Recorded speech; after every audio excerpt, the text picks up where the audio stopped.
Excellent. So good afternoon. Thanks for attending. My name is James Gress. I lead the Accenture North America Advanced DevOps Center out of our Tampa ATC location. Want to welcome everybody to the Tampa Bay DevOps group and making it a great year. In 2020, we had 10 meetups. We partnered with 2 cybersecurity events. We grew our membership to over 1,500 members. So that's quite an accomplishment. This year, we were also able to add a YouTube channel, a dedicated website, DevOpsPlatforms.com, and a LinkedIn group.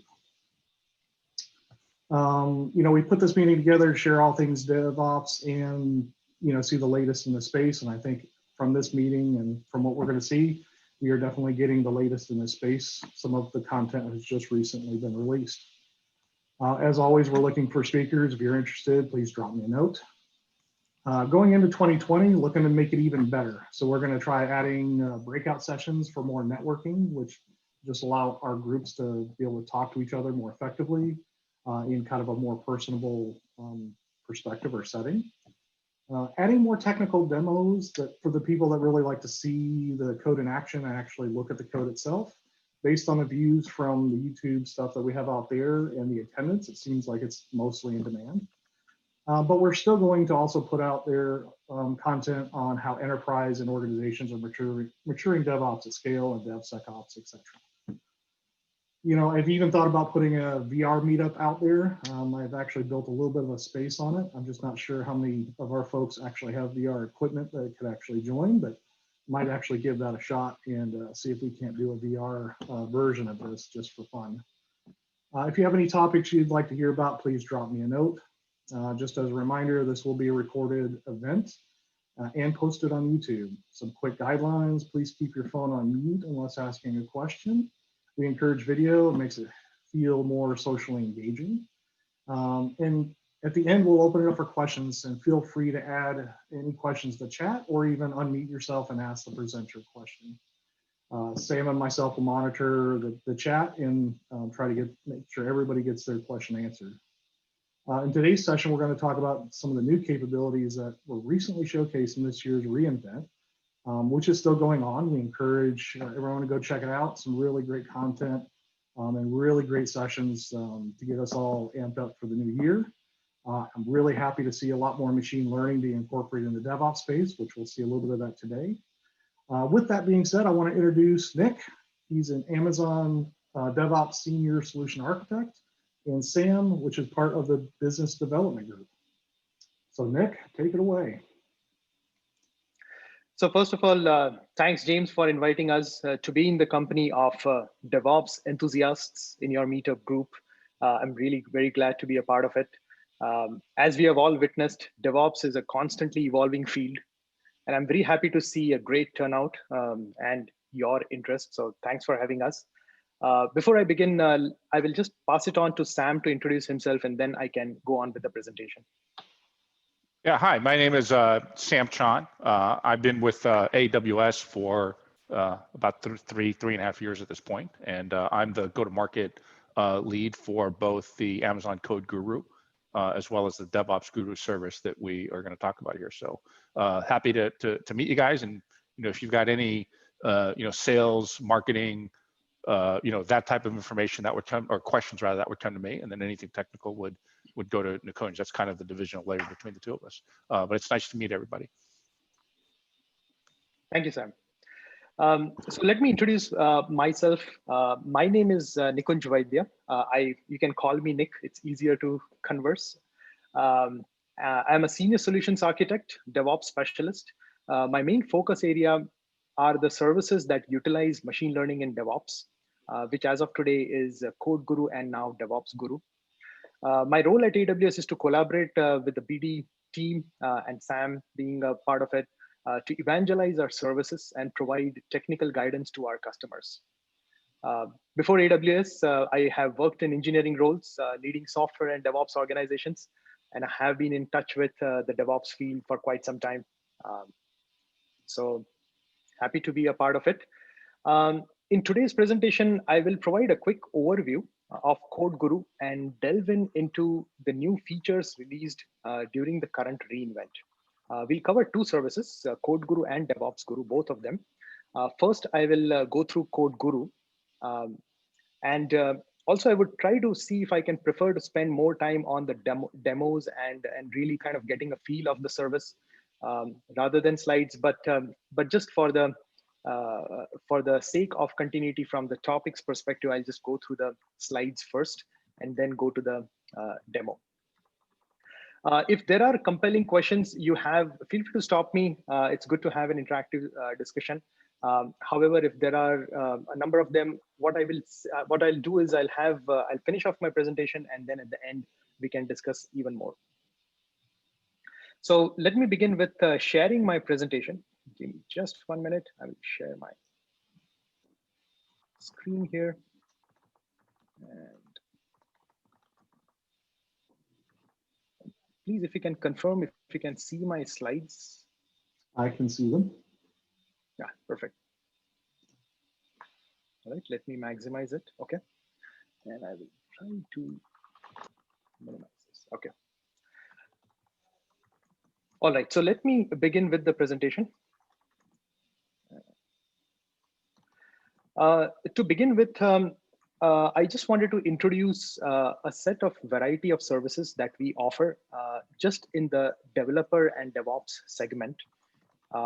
And as you can see, it's a pretty busy slide. I'm not going to go through each and every service. This is just to kind of provide you a quick overview of the broad offerings that we provide to our customers. We as AWS have been doing DevOps for Amazon.com for more than a decade. And over the period of time, we have mined a lot of learnings, which we have incorporated in our best practices, as well as in our tools. And now we have externalized all those tools to our customers. So customers can take benefit out of those, and out of the box, they would be a part of the best practices. So what I want to highlight out here is just basically various different categories of services. One is the CI/CD CI/CD tools, infrastructure as a code. As you would know from infrastructure as a code perspective, a lot of folks may be using CloudFormation. Now we have built a layer on top of CloudFormation called CDK, Cloud Development Kit. This actually exposes familiar programming languages to our developers. So in an effort to shift left and empower the developers, if they are building an application code in a specific language, they can continue to use that same language to even build infrastructure as a code. And that is what CDK does. It supports Python, Java, C#, and many TypeScript, JavaScript as languages that you can code your infrastructure as a code. If you have IDE and toolkits, as you can see, these are the IDEs that if you as a developer, you have your favorite IDE, you can incorporate some AWS toolkits. Once it is incorporated, you can carry out your cloud operations right from the IDE itself. So you don't have to change the context for that.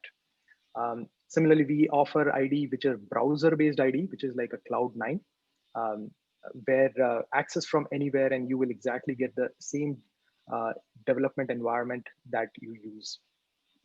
And of course, we offer SDKs. These are the SDKs and libraries that you can incorporate into your application to programmatically communicate with our services. And of course, Amazon Corretto. This is our open JDK distribution that we offer to our customers. So this is completely free of charge, and there are no license fees associated. So in case if you are using OpenJDK where you are paying for that, please feel free to utilize Amazon Corretto. It's free of charge, downloadable. And of course, we have observability tools, which are the Amazon CloudWatch and X-Ray. But at the end, I wanted to kind of also point out, we have this intersection of AI ML as a category within DevOps, where we have two services, Amazon CodeGuru and DevOps Guru. And with that, let me jump into Amazon CodeGuru. So Amazon CodeGuru, I'm pretty sure most of us would have worked on one or the other customer escalations in the past. And you would have all interesting learnings that you would want to share. especially for those customer escalations that run into corner case conditions, which unfortunately occurs at the customer's place and wish we could have caught it in-house during our code reviews. This is where CodeGuru helps us to harden our code reviews by driving consistency, thoroughness, and leveraging a deep technical expertise for a programming language. As of today, Amazon CodeGuru supports Java, and in reInvent 2020, right now, we have announced support for Python language too. So in a nutshell, CodeGuru is a machine learning based service that runs automated code reviews and monitors the application performance in runtime. CodeGuru offers mainly two functionalities, reviewer and profiler. And in this particular next slide, you can see the reviewer and profiler being mapped to various different stages of a development workflow. So in a typical development workflow, a developer pushes the code into the code repository and generates a pull request. And that is the time when the code review happens. In our case, once the CodeGuru is configured and has subscribed and associated itself with your repository, whenever you generate a pull request, a notification goes to CodeGuru service, and CodeGuru service will scan your code. And based upon scanning the code and running over its machine learning models, it will provide you with feedback. That feedback will be basically potential defects that it has identified and a set of recommendations on how to fix it. And we will see that even in the demo. Note that these defects are, they fall into the categories of what we call it as difficult to find defects. They are pretty much kind of data corruption, resource leaks, thread concurrency, race condition. These are the ones which are very difficult to detect them and identify them during human code reviews. And that is where CodeGuru complements the human code reviews by sitting along with the human, and it will do the scan and provide you with the recommendations.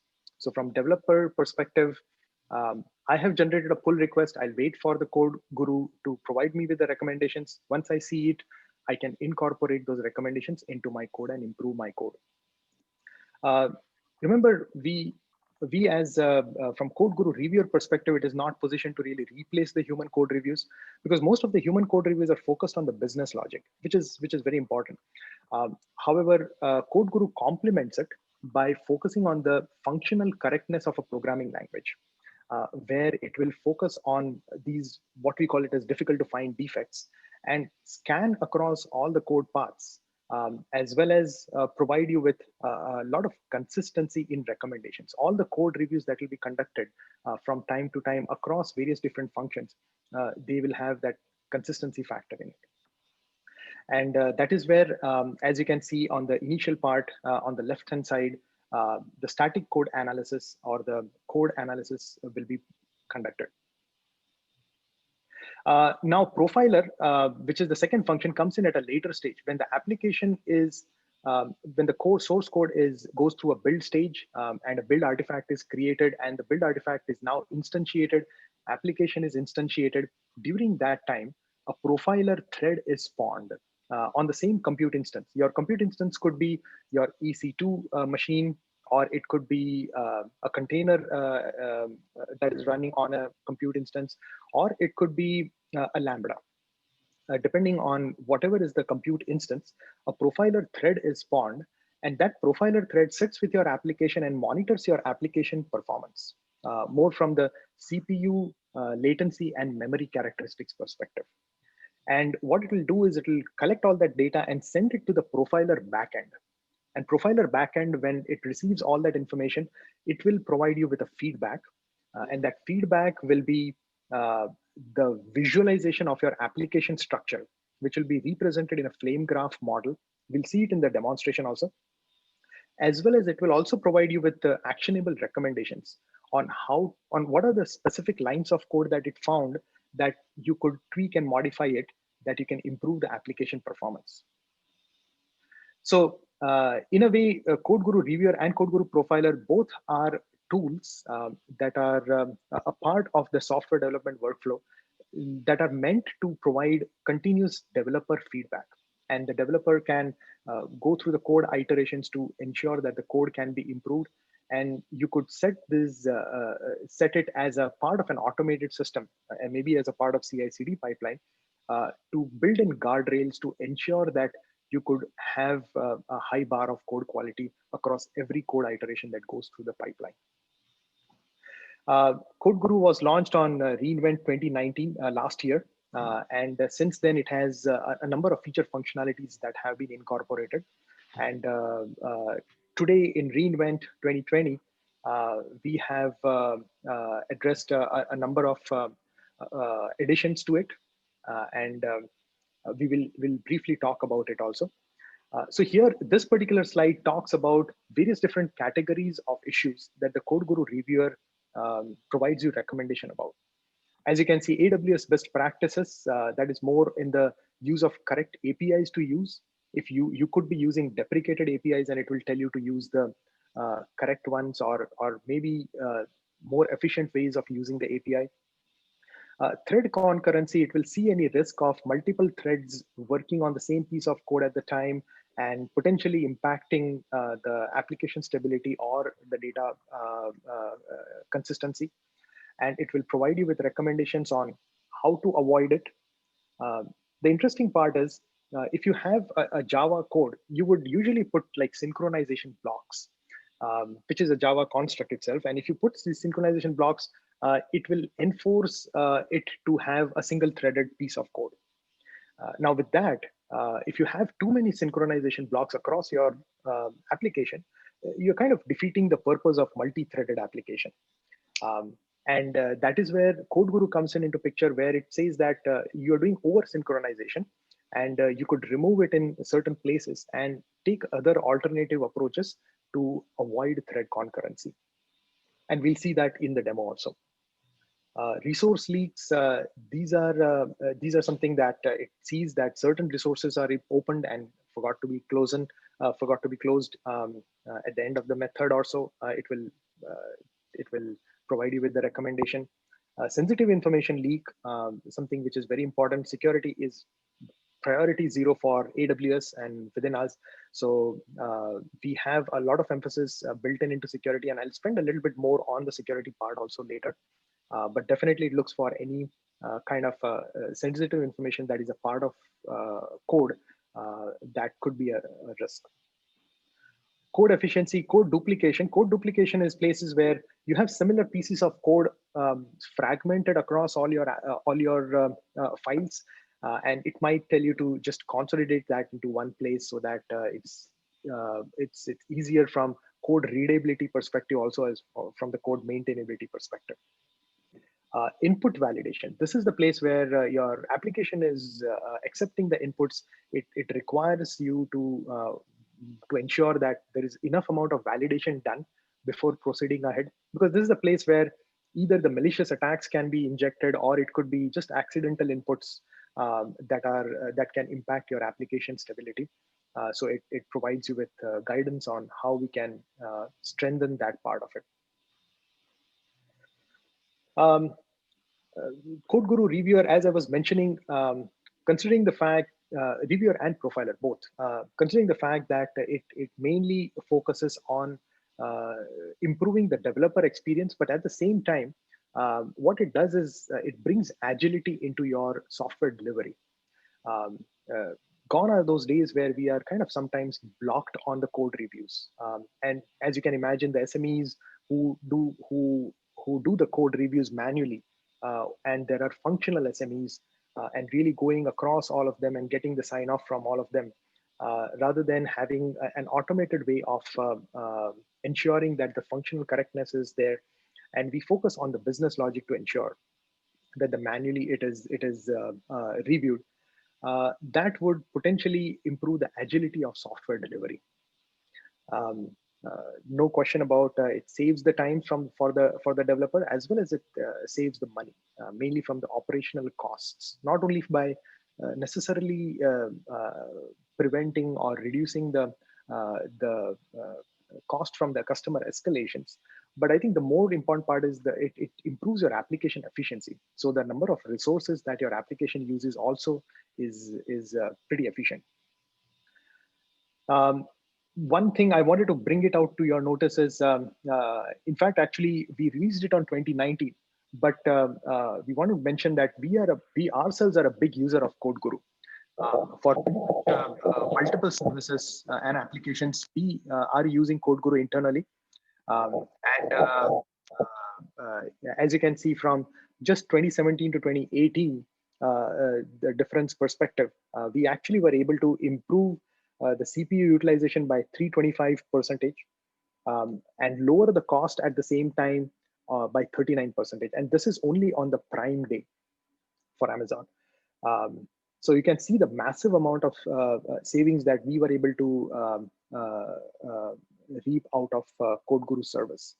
We ourselves are internally still using from within tens of thousands of applications within CodeGuru. We have actually published some blog articles also on how we are using it and what are the various interesting findings that we have found using CodeGuru. The interesting part is we use our profiler to even profile our profiler application development. So basically, the development of our profiler aspects of it, we use profiler to measure the application performance. So this is just to give you a little bit of a brief on us using CodeGuru, and we highly encourage you to take a feel of it, and we'll go through the demo also. What's new in reInvent 2020? In this reInvent, we have announced from CodeGuru perspective support for Python language. We have also now expanded our the set of security detectors that we had. We have expanded the scope of security findings by introducing new set of security detectors, and specifically for Java as of today. And it targets to identify the top 10 OWASP categories and goes pretty deep into finding security issues, which could be spanning across either multiple methods or multiple procedures or files. And we see that a little bit in the demo also. As I was mentioning earlier, the profiler portion of it measures CPU and latency as of today, and just yesterday, the CodeGuru profiler has been activated within our service. So now when you log in into your CodeGuru service or console, you would be able to see the memory profiling also being a part of it. And this was an ask from many of our customers, and now we are out here where memory profiling will basically provide you with a summary of the heap summaries, and will enable you to bubble up the objects which are most using the most amount of memory that they are using, and you would be able to identify those specific objects and potentially take action to optimize that. So with that, before Q&A, let me quickly jump into the demo. I want to show you, give you a quick feel of CodeGuru service as such, so that we can then we can go into Q&A. You'll be able to ask about the service. So I'm on the AWS console. I'll type CodeGuru and navigate to the service. Once I navigate to the service, I can expand this left pane, and once it is expanded, this is the dashboard that I get. Now, this is the notification. This notification has just been brought up. This is the entry point for DevOps Guru. Just hold on the thought for that. We'll get to it a little later. But just for now, we will focus on the CodeGuru. So this dashboard mainly provides you with a summary of your configuration and statistics of past activities that you have conducted. Here, as you can see, there are two functions. One is the reviewer functionality, and second is the profiler functionality. It is very easy to utilize CodeGuru.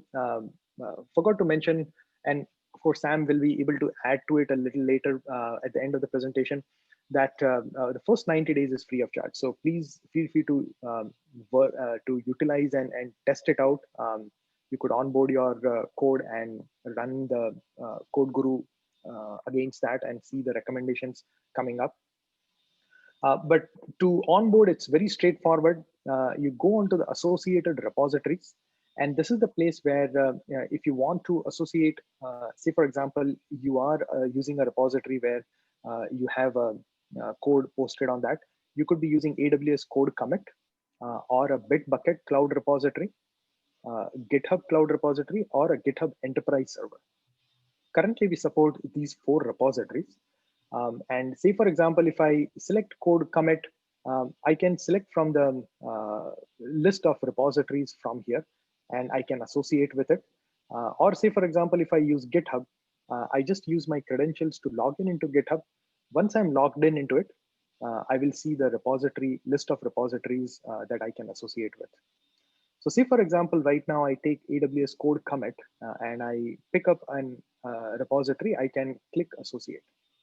And the reason is because as of today, right now, from the repository perspective, if you see here, the associated repositories, the list of associated repositories, we already have a blue-green web app repository, which is already associated.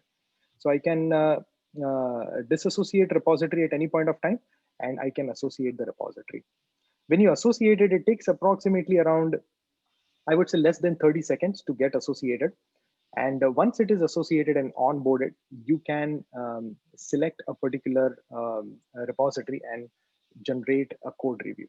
So in this case, I have already associated my CodeGuru with this particular repository, which is actually a GitHub repository. So if I click on here, I go into this, I have this GitHub repository.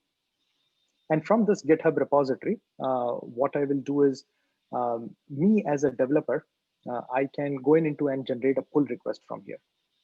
Now, before that, I just want to show you from here, the dashboard. If you see, as of today, it gives me a count of pull requests. The number of count is 32. And from code reviews perspective, you will be able to see there are a number of code reviews that I have conducted in the past. So this kind of gives me a little bit of a history of what has been done in the past. And say, for example, if I go into the pull request, I click on new pull request. And here, me as a developer, what I'm trying to do is merge from, say, for example, feature 1 branch into a master branch. And I want to create a pull request. This is my diffs for the code. This is a Java file that I'm adding to my Java repository. And I'll just say, click create repository. So once I click create repository, me as a developer, I can actually just wait it out here. And it takes around 5 to 7 minutes for me to get all the feedback onto this page itself. So I don't even have to change the context behind it. However, if you want to, say, for example, go behind the scenes and see what is going on from the dashboard perspective of CodeGuru, here you can see the pull request has incremented to 33, which is one more. It has received a pull request. I can go into code reviews, and within the code reviews, I can see that there is one entry in the pending state. So right now it is scanning your code and running it over its machine learning models and looking for the patterns for the potential defects that it is expecting to find. And once it identifies certain set of defects, it will provide you with the recommendations on the same page as from where I generated the request. So me as a developer, I will get the request here. Just for the sake of the time, I can actually go into the pull request, which I have done in the past. And I can just show you for the time being, what are the types of recommendations that are generated by CodeGuru.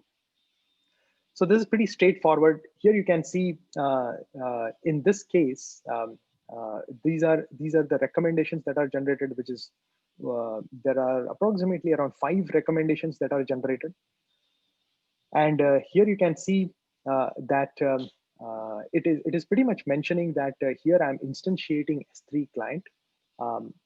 across every invocation of Lambda, which is not the best practice. So it is recommending to rather instantiate it outside of that and just reuse that with a static variable, and that way you can make your code app more efficient.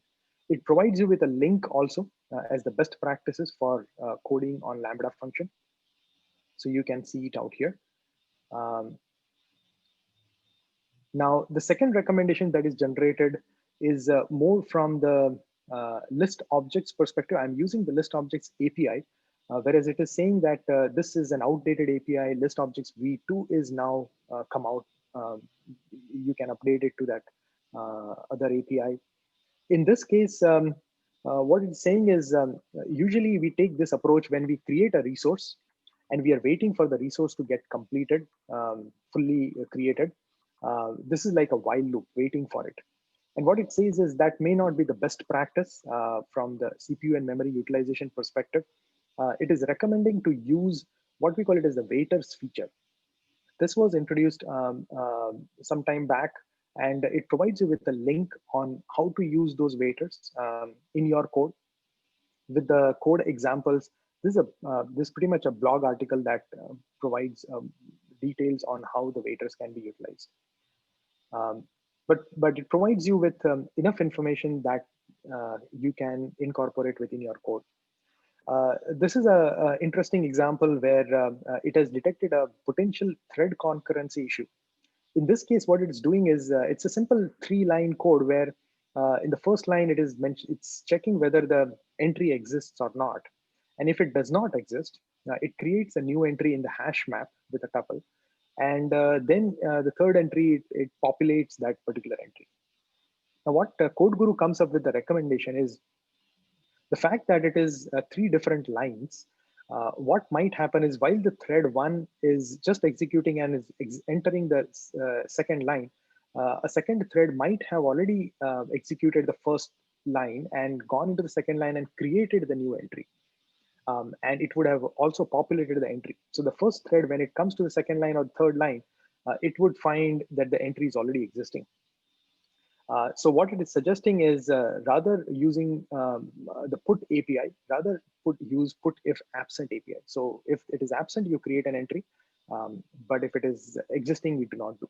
So that way, it provides a graceful way of handling that situation in your code.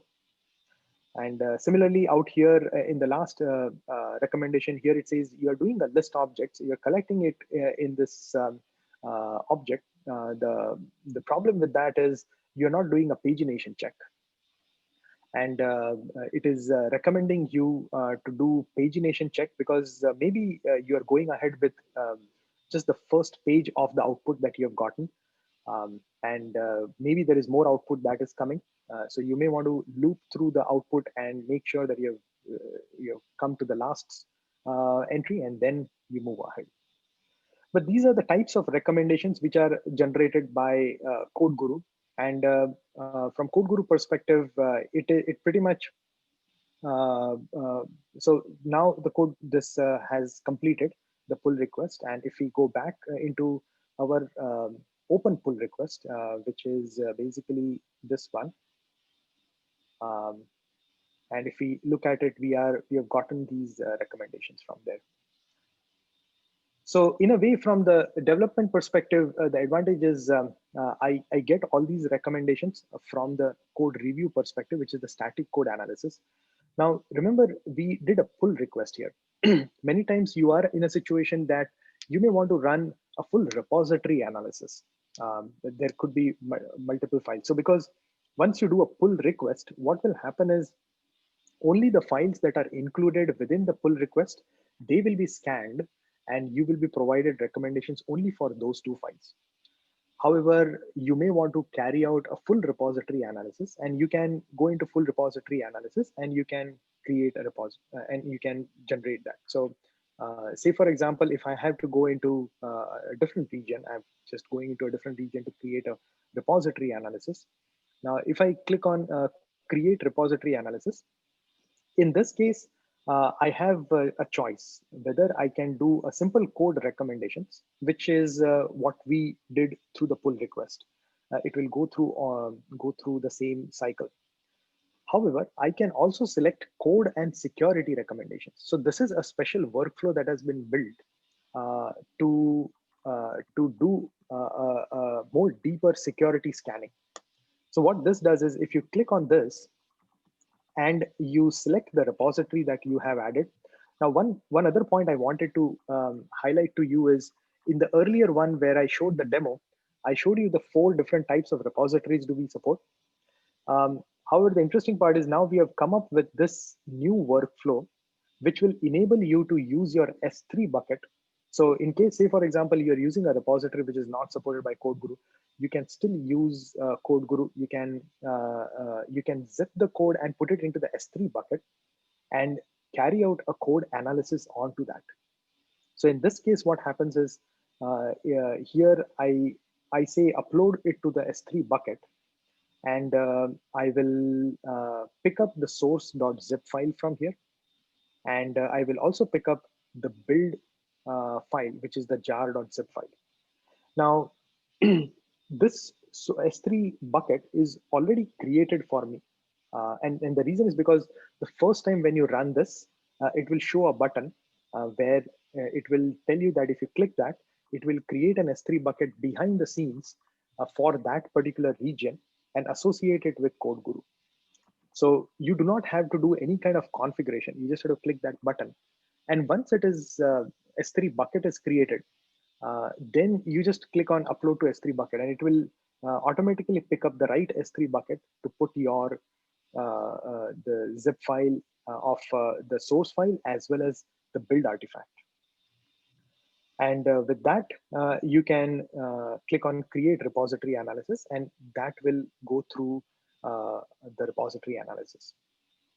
So this way, what happens is not only do you get the recommendations, the normal recommendations, but you will also get the recommendations from security aspects perspective.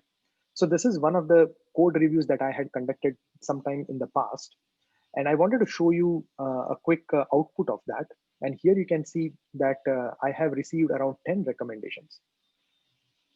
And in this, it is pretty much saying that on line number 50, you could use temporary security credentials more from the security aspects perspective. But you can see the more severe recommendations are highlighted as security. They are labeled as security.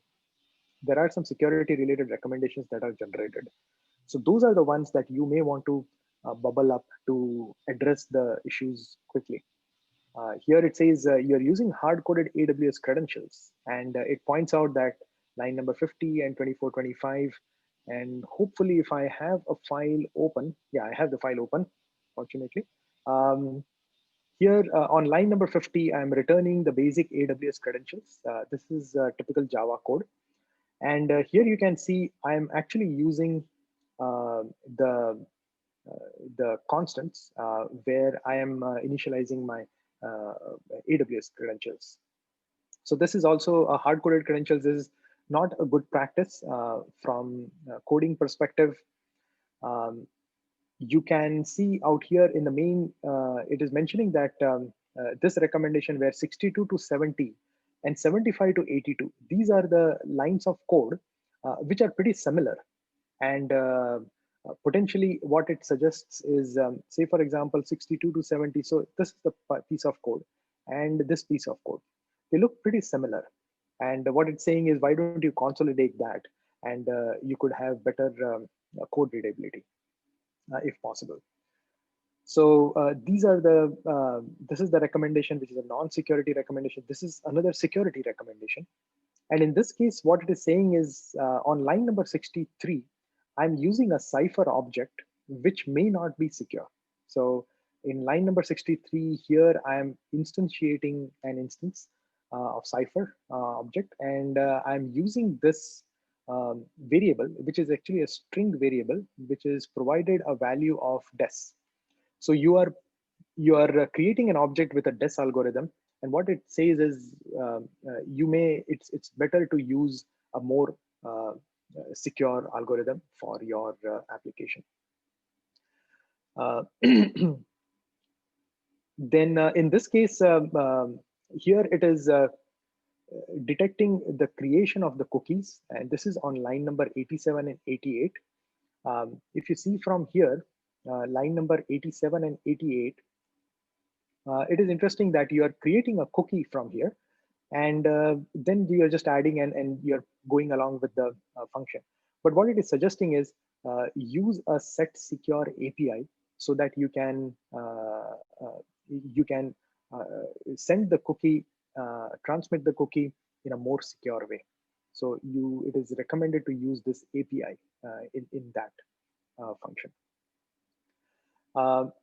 Here in this case, what it is happening is also very interesting that in line number 106,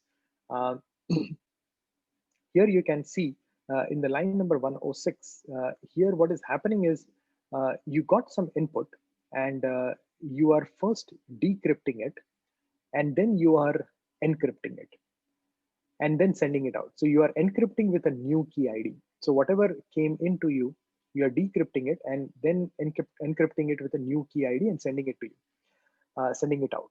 And what it says is, rather than doing this, because you are still exposing a small potential risk of having still a plain text being out here, and you don't want to get leaked, you could potentially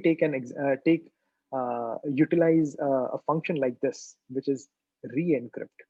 And you can write a function where, say, for example, you are just using re-encrypt and re-encrypt with a new key ID. So there is no place that you are unencrypting it and keeping it in plain text in your code. So here it says to utilize re-encrypt method. It's pretty much in similar lines. Just the last two recommendations I want to highlight is in line number 158, which is, you can see from here that it is actually a beginning of a new method.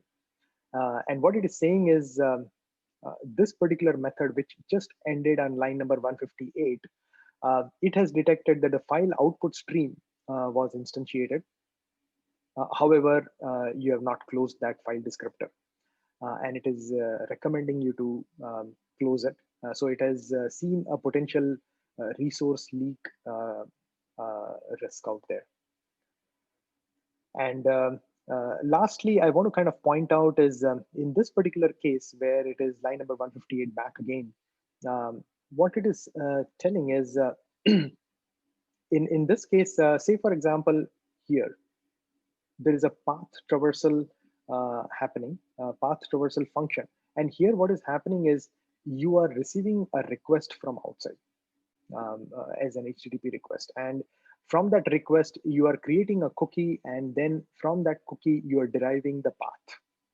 You're creating the path. And what it says is, and once the path is created, you are sending it out across. What it says is, when you are creating this path, you may need to have these kind of validations in place so that whatever inputs that you have gotten and you think it is a path, you may want to validate and make sure that these are the valid paths, because this potentially opens up a risk for path traversal attack, and you do not want it to inject any kind of unexpected either commands or actions within that to cause any issues. So it kind of gives you a link to the WASP website also, which goes through much into detail of how it is being run. So this is pretty much from CodeGuru perspective, CodeGuru reviewer perspective. Profiler is a second function of CodeGuru, and that is also pretty interesting from the point of view of this happens with the runtime analysis. The runtime analysis of application happens and provides you with recommendations on how to improve the application performance. So in this case, I have a simple application which I have onboarded, and I can see out here, there are three compartments here. Visualize the CPU utilization. There is a latency characteristics. And here there is heap usage, which is the memory usage. So if I go into CPU usage, I can open it up and you can see, excuse me, My application is visualized in a flame graph model. And in the flame graph model, you would be able to see your application in as an application structure in this particular model, where you can see that there is an entry point, which is the main function. After that, there is a class, which is image processor, which is instantiated. And after that, you will see all the cascading objects, cascading function calls that are happening. So here I can see my function calls being cascaded across, and I can track to see what's happening. So similarly out here, I can even take a look at, say, for example, if I have to go into my other region where I have already configured some profiling groups, I can check out the visualization of the CPU. And from there, what happens is I get an idea of the structure of my application. This is the all, and you can see there are 3 different threads that are instantiated. So as you can see, the x-axis is just a collection of applications, or just a collection of stacks, and the y-axis is the depth of each stack. So I can see 3 different threads being run, and each of them have cascading function calls that are happening. And if I point to any of these blocks, any of these specific function calls, it tells me the amount of CPU usage that it has done, the approximate CPU cost that I'm incurring for running that function, and how often it is being run. Here you can see, just from visualization, I can see that there is an exception going on. And potentially around, because there are 3 threads, this whole thread is functioning and processing the exception. Potentially 30% of my CPU is being wasted. And I can quickly go and address these issues. Similarly, out here from CPU perspective, if I go into, say, for example, the profiling groups of, this is a demo profiling group, which is already existing as of today. Even if you log in, you will see this application, this profiling group to be a part of it. And from here, what you can see is much richer data, because it is happening at a high load. And what I wanted to highlight is, from the latency perspective, you can characterize your application. So it is color coded. So red means it's a kind of a runnable. So it's just waiting for the next CPU cycle to come in. So not a problem. The waiting, which is green in color, that's mainly kind of waiting for another thread to signal for it to start functioning. This is usually either the disk IO or the network IO that it's waiting for. And you will see that in this particular profile. Timed waiting is pretty much the waiting, but with a timeout period. So it will have to, you may want to keep track of if there are more purples around, then those are the places where you may want to address them. And blocked are the places where it's completely blocked on another thread. And those are the places which will provide you an opportunity to optimize your application, either by making it run asynchronously, or kind of in an unblocked way, so that your application performance may increase. But it kind of provides you with this latency characteristics. It really enables you to gain a much more in-depth view into your particular application. Now, I also want to highlight the memory part of it. Note that this memory part is a new feature functionality that has just been introduced in reInvent 2020. This has just been recently introduced, and you could see a sample out here where it will provide you that this is the maximum capacity of the memory, and over the period of time, your memory utilization has increased. And it provides you with various different categories of memory utilization. And here it lists out various different objects based upon its memory utilization. So you can see the byte array also out here, consuming around 15.7 MB, and you can keep track of how is their heap memory being used. So this is something which is also very useful from seeing from the recommendations, seeing from the applications perspective. And as I was mentioning, we will also get pointed recommendations from Profiler. And these are the specific prescribed recommendations, where here it's saying you are trying to recreate these SDK clients. You're spending around 18% of your time, but it's expecting less than 1% of your time. You are incurring this much amount of cost per year, and it provides you with the suggested resolution steps, as well as where was this issue found. It points you to the location where it is expecting. In fact, this is one of my favorite ones. This is, we all developers are guilty of putting in debugging and tracing to make our lives easier. However, sometimes it impacts the application performance, and it looks out for any excessive debug trace logging. If you see around 4% of utilization, it's expected less than 1% of utilization. You are incurring this much amount of cost, and it provides you with the resolution steps and where was this issue found. So me as a developer, I have built this application and I'm taking all these recommendations from Profiler. It just makes my life much easier, that what are the places that I want to quickly go and address those that will improve the code quality, not only from security or from the code functional correctness, but even from the application performance perspective. So that is kind of a high level overview that I wanted to give you from CodeGuru perspective. And just wanted to kind of take a pause a little bit out here, just to kind of open it up. If there are any specific questions that you would want to ask, or any specific areas that you want me to delve in deeper to explain it further, please feel free to ask me.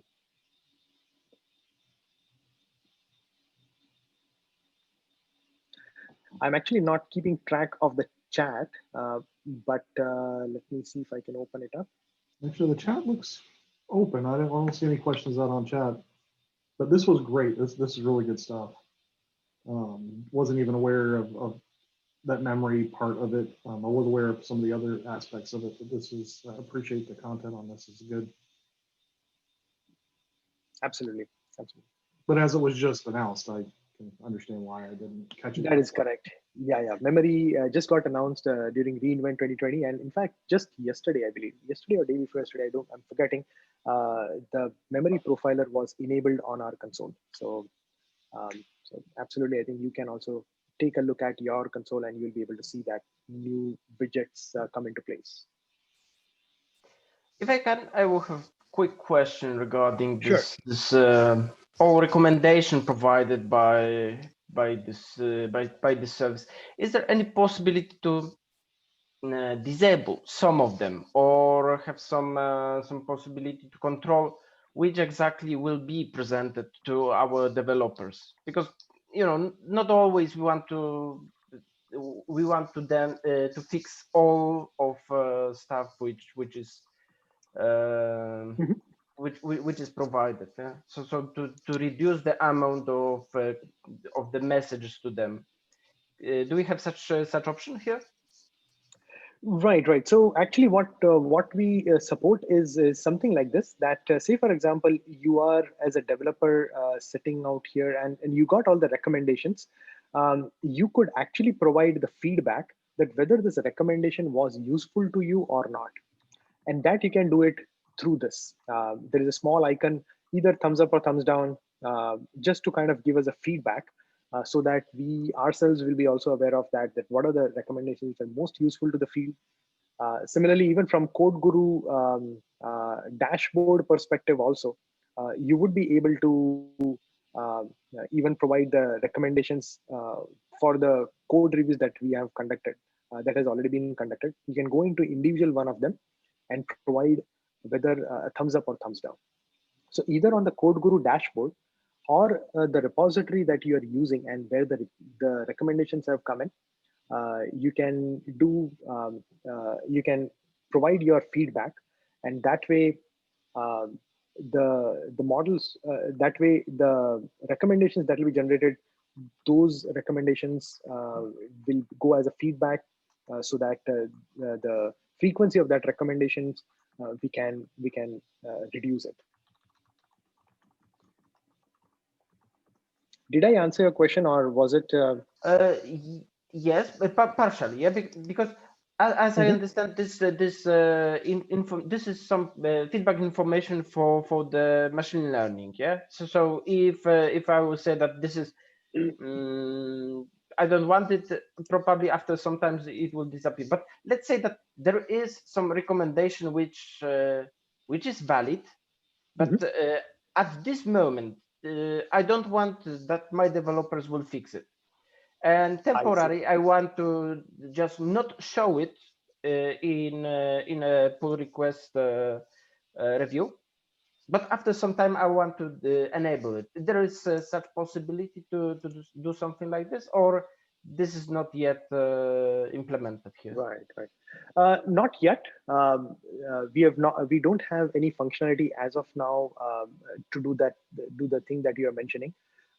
But I think we'll be happy to understand the use case a little bit more into detail.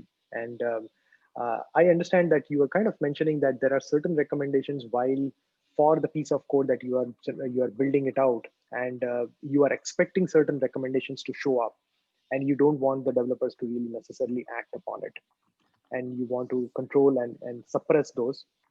So I'll take it as a feedback.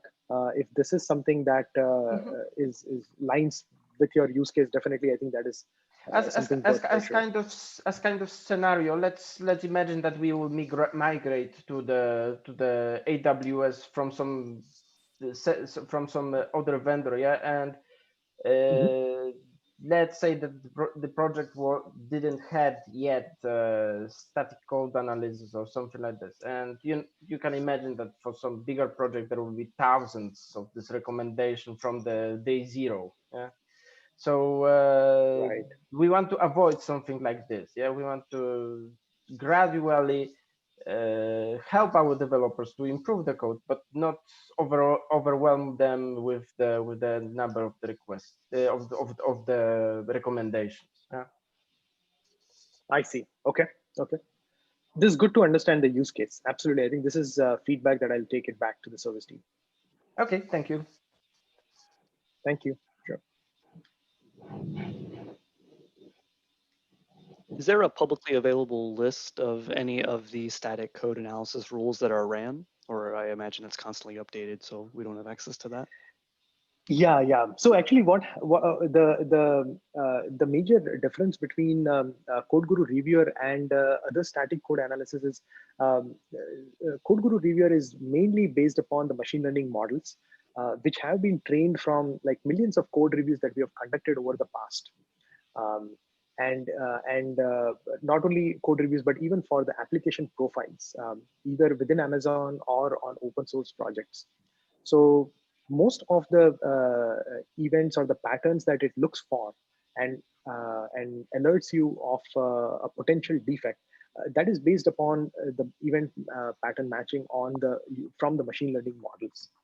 You're right. I think from the rules perspective, we don't have any specific rules.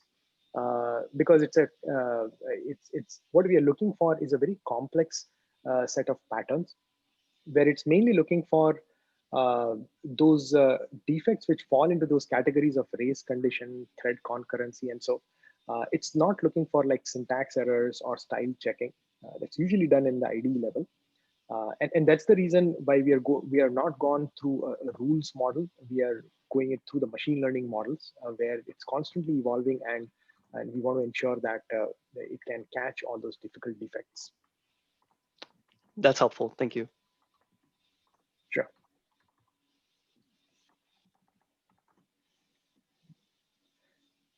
Any other questions? I was going to say that, so just a quick time check. We got about 25 minutes left. I probably want to get over to the DevOps Guru, and then we can open up for any final questions we might have missed either through this section or the next. Absolutely. No, thanks a lot, James. Let me quickly switch gears and go on to the DevOps Guru.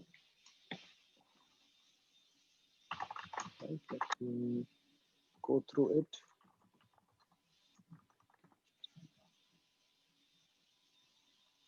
and I'm just, this is DevOps Guru. You can see it in my full one page. Yeah, let me maximize it.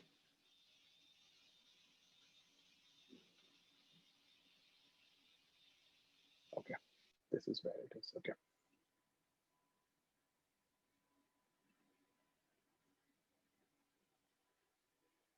All right. So let me jump into DevOps Guru. So DevOps Guru is a new service that has been launched recently during reInvent 2020. It is a part of our Guru family, what we call it as, but it is actually not related to CodeGuru as of today.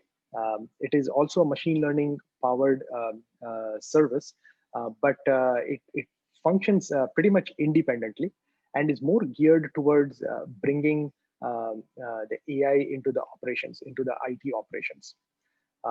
So as I was mentioning from the operations perspective, IT operations perspective, today our applications, right, are becoming increasingly distributed and complex. They require additional dashboards, metrics, and alarms to monitor these resources, as we are showing in this picture. And thus maintaining and improving the application availability and resolving operational issues faster has become even more difficult. There are a number of key challenges that are shown from the operator's perspective, and they are pretty much listed out here in this particular slide. But the main point I want to emphasize out here is when actually an issue occurs, and if I'm an operator, I have to deal with investigating a high number of alerts that are generated, and then stitching together all of these as a string of events to correlate the failure to a potential trigger. And then I go in towards trying to find the root cause within that trigger, what caused that trigger.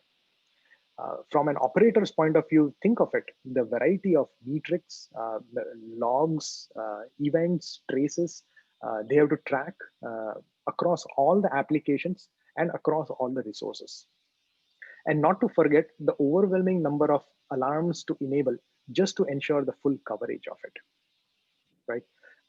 So that's where DevOps Guru comes into picture. DevOps Guru is a machine learning based service that makes it easy to improve applications' operational performance and availability. So DevOps Guru mainly monitors your resources, reduces the noise from the overwhelming number of alarms, and brings to surface the critical issues with relevant data, which will help you to identify the root cause quickly. So this in turn would help you to reduce even the MTTR and improve the application availability. The way it functions is that it detects the behavior.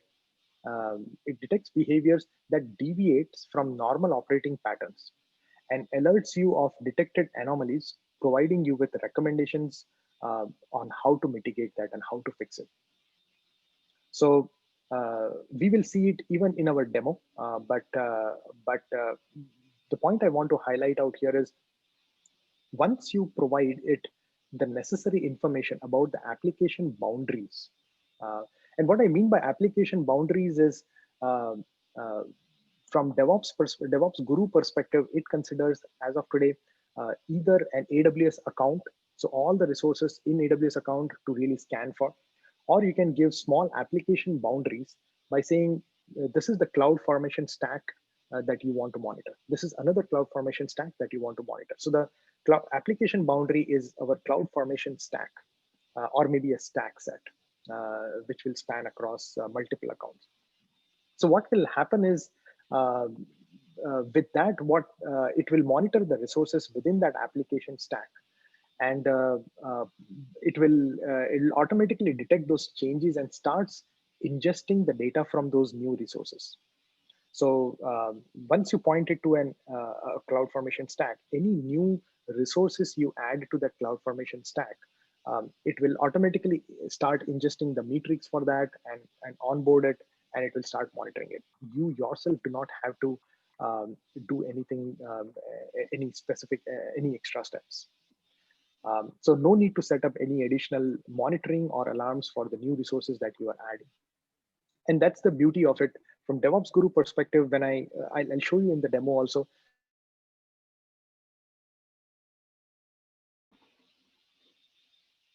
it is very easy to enable. And once you enable all relevant metrics for a particular set of resources, and it will monitor those resources, any anomalies that it finds based upon the detectors which are run on the machine learning models. Whatever anomalies that it will find, it will provide you with the detail on first, what is the anomaly that it found, second, what is a trigger that it potentially thinks that could be correlated with it, and third is the recommendation on how do you want to mitigate that. And it also provides you with charts and the duration of the insights, and we'll see that more into the demo. But you can think of it from the operator's point of view. I'm pretty much offloaded from monitoring and doing all those heavy lifting of keeping track of so many resources, so many metrics and alarms to ensure that I'm fully covered and I don't miss out any particular resource. So that is the main key key offering from DevOps Guru perspective. As I was mentioning, it uses the pre-trained machine learning models. So these machine learning models are already pre-trained with the event data. You don't need any machine learning expertise to really, or no need to train those machine learning models for detecting anomalies. These models are trained to look for the patterns matching high severity incidents and rather correlate with other events as potential triggers. And it provides you with what we call it as insight. And insight is what is the final output of DevOps Guru. Insight is basically, as I was mentioning, it will point out, the insight will be broken up into small parts, which will be, one is the anomaly that it thinks, second is the potential triggers, the graphs, the specific metrics that it is tracking, and the fourth part is the recommendations that it provides you to recover from that particular incident. Because usually when an incident occurs, there could be a number of metrics that could be triggered. And based upon that, you may want to drill down to the exact root cause rather than seeing a lot of noise of a lot of alarms and metrics kind of alerting you. So you want to drill down to the exact problem. And that's where DevOps Guru helps to quickly identify that issue and provides you a quick way to get to the root cause. So we'll see that in our demo also. This is just a few use cases that I wanted to kind of just mention about it quickly. As I was mentioning, there is no manual setup. Once you enable it either for an account, or you can run stack sets, which is a CloudFormation way of enabling DevOps Guru across multiple accounts or multiple regions. Once you enable it, it will start ingesting metrics for those application boundaries that you have identified. And it will start watching for the anomalies. And that's all. And then you, whenever if it detects an anomaly, it will provide you with all the details by trying to compile multiple events, putting it together and coming up with a much more intelligent recommendation and an insight that will provide you a good summary of what is actually happening and enable you to get to the root cause very quickly. It goes through the multiple metrics, and you can always go into each of these individual metrics and look for any data that you would want to. It provides you with the links to that. And of course, the other part of it is there is a proactive part, which is it does the predictive analysis, where if it sees that, say, for example, your resource consumption is increasing, and it sees you going towards a resource exhaustion scenario, it will provide you with predictive analysis and predictive insight that will alert you, and you can take some action based upon that. So with that, let me see if I can quickly jump into the demo, and let me show you, give you a quick feel of the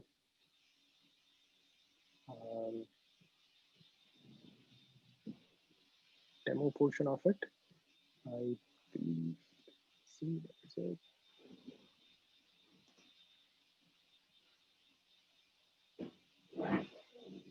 All right, this is the one. Maximize it. Right, I will just close these, the ones for the CodeGuru that I was showing out here, and we'll quickly jump into the insights of the CodeGuru. This is all right. So this is the Code DevOps Guru. And as I was mentioning, the way you want to go into DevOps Guru is, say, for example, you are on CodeGuru, and from the CodeGuru, you will see on the top this link. Just click on this, and you will go into the DevOps Guru page. And you can expand the left side. And in the dashboard, here you will see the dashboard happening. And right now, I'm running a demo where I'm injecting a fault into my system. And right now, I'm seeing an ongoing reactive insight that is happening. But before that, let me quickly show you from the onboarding part of it, right? You can go into settings and just click on manage. And manage, here you have to select either of the three parts. One is you want to select analyze all the AWS resources in current AWS account. And this will be open for, this will be enabled for whole account, or analyze only AWS resources for the specified CloudFormation stacks. So once you click this, you will be given a list of CloudFormation. You can just select which CloudFormation stacks that you want to monitor and click save.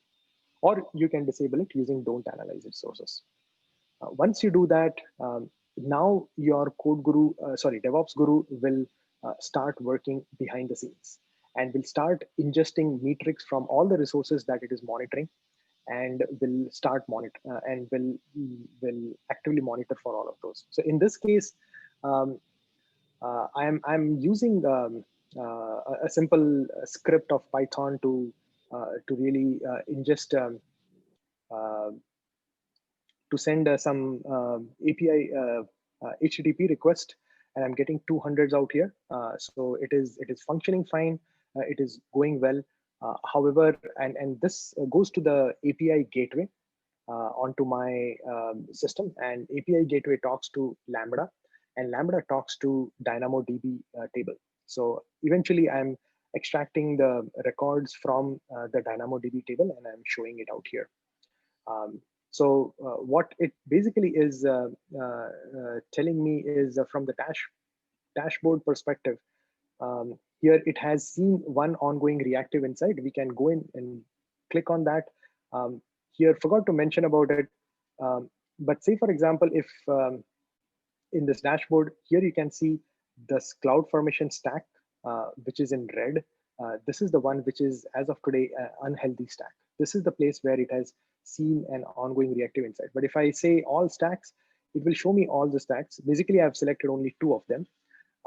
And this guy is green, is not seeing any issue, but I'm seeing the issue only on the one particular CloudFormation stack. Basically, the resources that belongs to that CloudFormation stack. And if I go into it, I can see reactive as well as proactive, 2 different tabs. I don't have a proactive as of today. But say, for example, if I go into reactive, in this case, if I go into reactive and I click on this guy, which is to open up, I can see the status is ongoing. It's a high severity incident that is going on. And here you can see there are 4 sections. One is a quick summary of what is happening inside. This is the second one. Second one is basically a list of CloudWatch metrics that it is ingesting, and it has seen anomalies in there. The third one is the relevant events or the trigger that it thinks, and the fourth is the recommendations. So here you can see it is seeing out here aggregated metrics. You can see different metrics that it thinks, and here it is saying that I am seeing in the stack set and this AWS DynamoDB and related events. It says that there are certain events that it has it is seeing, and if I click on this guy, say for example, it's a Lambda function. It is saying that you had carried out some particular event at this time, and if I click on it, I go into it. It will show me a CloudTrail insight that, oh, I had made some changes with my permissions on Lambda. And it tells me that potentially that could be your issue, or it could be potentially this trigger, because what it is doing is it detected all these various different operations that you have conducted, and it's trying to provide you with all the details that could be potentially a trigger. And similarly, out here, it is saying that you have deleted a user here, more of a security event, and here you had updated CloudFormation stack. So you know that you have made these changes, and potentially one of these changes have led to this. And it provides you with more details on the recommendations on how to address and how to fix it. And here it is seeing that throttled request in DynamoDB has breached a high threshold. So if I have to go into, say, for example, DynamoDB, I will be able to go in and see that from DynamoDB perspective, this particular alert has been raised, and it has exceeded the read capacity of my DynamoDB. And that is the reason why my insight has been generated in here. But a very short overview that I wanted to provide it to you, that it's very straightforward to get it onboarded. Once you onboard it, let it run, and it will automatically alert you of any particular events that it sees. And that way you'll be able to see various different, say for example, last 1 month or 1 week. Right now I'm seeing ongoing, but I have seen so many of these different events in the past. You could always see, you can always go back and see the graphed anomalies also. So it will provide you with a graph also with specific information for any insights that you would want to go towards. So this is the one which is ongoing, and these are the ones which are closed because they are already resolved and they are not happening anymore.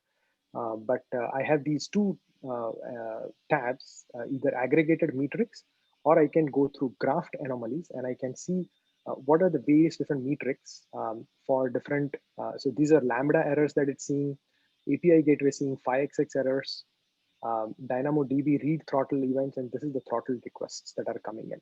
So these are the main, this is the main trigger, the reason, and that is causing these 5xx errors on API gateway as well as Lambda errors. And that kind of gives me a very quick analysis of a combination of events that are happening, and it combines it into a single insight and makes it easy for me to get to the root cause very quickly. So this is a quick overview that I wanted to provide you from DevOps Guru perspective. I'll just open it up for questions if you have any specific questions you want to ask.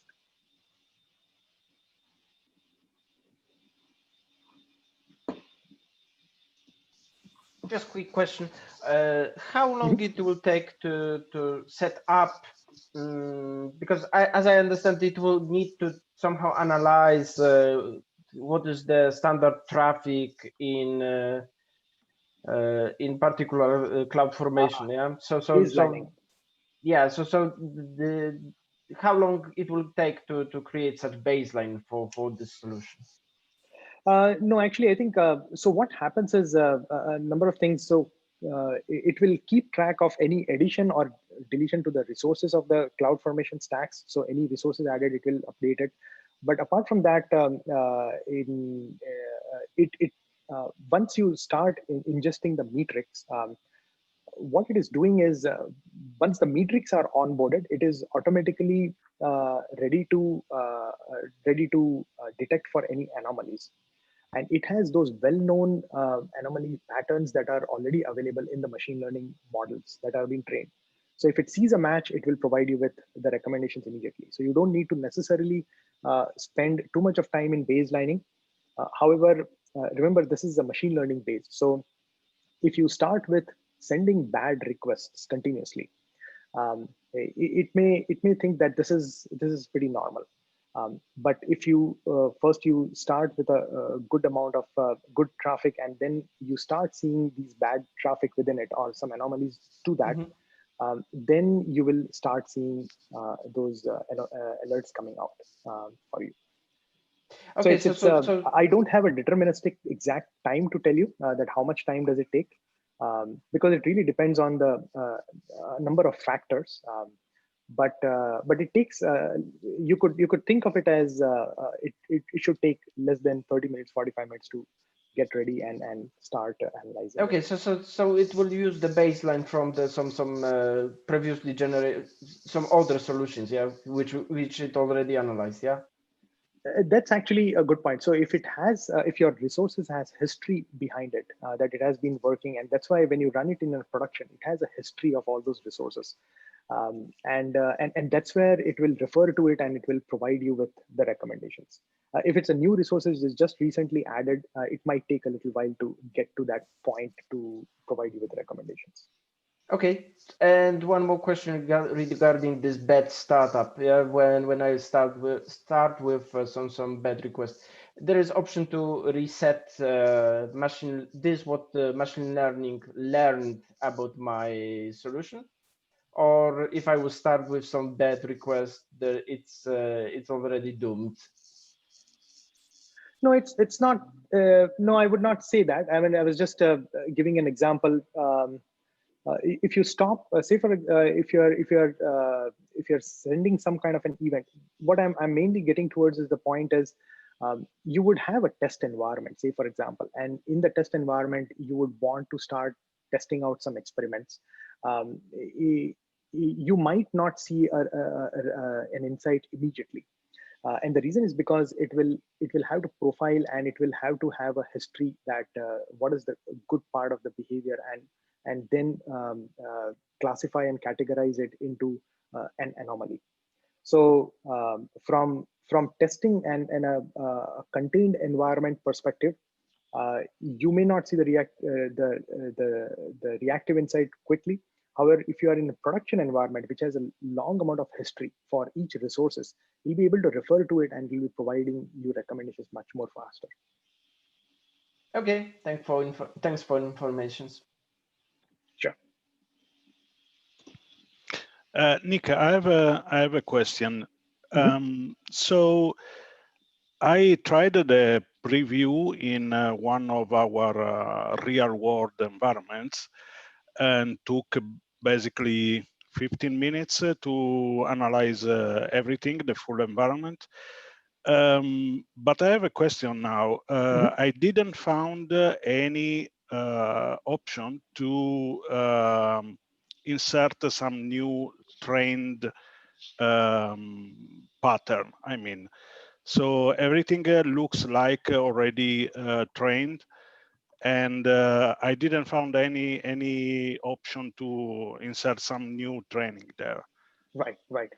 In fact, actually, I think that is the main goal of DevOps Guru, that we want to offload you from doing any kind of training or any kind of specific instructions to look for a specific type of an event. These machine learning models are pre-trained with all these event patterns. So from your perspective or from the user of DevOps Guru, as soon as it's enabled, you just basically wait it out and look for any particular alert that comes out. Now, of course, you can have you can configure SNS notification and ops items. You can create a ticket into the ops items service. But basically, from your point of view, you don't have to necessarily do any kind of changes into the or any kind of instructions that you want to tell DevOps Guru to look for. It is basically looking for it, and it's leveraging a large number of CloudWatch metrics that is under the hood to analyze and keeping track of it. Okay, got it. Thank you very much. Sure. Yeah, there was also actually we are at almost the top of the hour. There was one more question, but just did want to kind of wrap up certain things, and we'll do a little closing, and then if people can hang out to hear that last question, or if they have any other questions. But I did want to really thank you and Sam for joining. Presenting. This was fantastic content. I really do appreciate it. Wanted to thank the DevOps group as well as making this year a really great year, considering it's 2020 and it's the COVID year, so we were still able to adjust and thrive in this new normal. So I really wanted to just say a thank you for all that as well. And then we'll send out follow-up links to for the whole group on some of the resources here and how to get to some of the things. It looks like you have to go through a little bit here to get to the DevOps Guru part of it. So with that, I'm going to just stop the recording. Again, thanks, Nick. Really appreciate it. Thanks, Sam. I'm going to end the recording, and for those that want to hang on, I can hang on a little bit longer, and then we can just answer some questions. But if you have to go, feel free to go, and have a great day. And thanks, James, for inviting us. It's been an honor for us to present at your meetup, and hopefully we'll get more opportunities to talk to your teams. Oh, absolutely. This is really great stuff. Hey, Nick, Sent do you you the have deck if you